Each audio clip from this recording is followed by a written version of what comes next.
Sveiki! Mani sauc Aija. Es esmu pārtikas zinātniece un produktu grupas vadītāja uzņēmumā Leipurim. Mans darbs un misija ir saistīta ar funkcionālām izejvielām un rast risinājumus, kad un kur vislabāk tās pielietot. Šodien vēlos jums pastāstīt par ļoti interesantu izejvielu – dzidrais zirņu proteīns.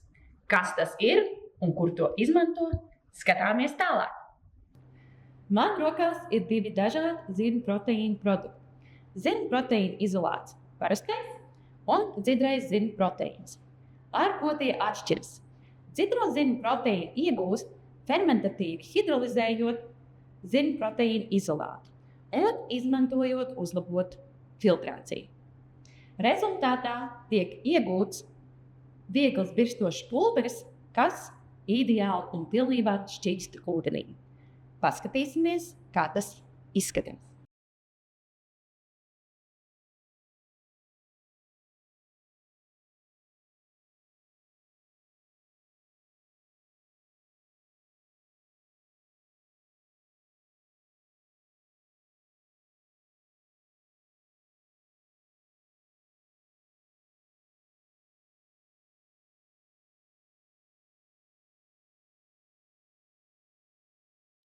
Un lūk ir rezultāts. Zirņu proteīna izolāta šķīdums un dzidrā zirņu proteīna šķīdums.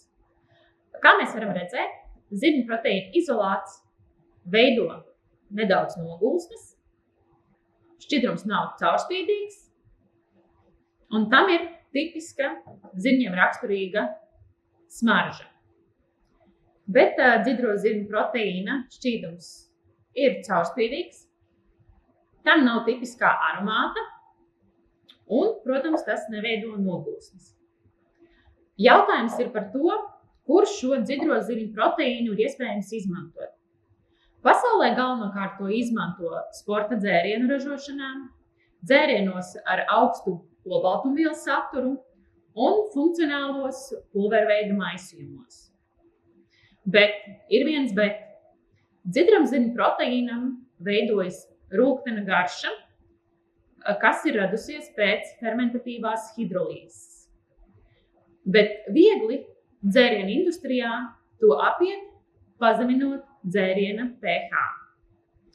Tātad produkts ir ar ļoti augstu olbaltumvielu saturu, kas ir 90%, un lai šo produktu veiksmīgi integrētu ražošanā, tehnologam ir nedaudz jāpastrādā pie produktu formulācijas, lai maskētu šo rūgto garšu. Nu ko? Vai jums šī izejviela likās interesanta un to redzat savā ražotnē kā potenciāli izejviela jaunu funkcionālu dzērienu radīšanai? Ja jā, tad sazinieties ar mani un uz drīz tikšanos!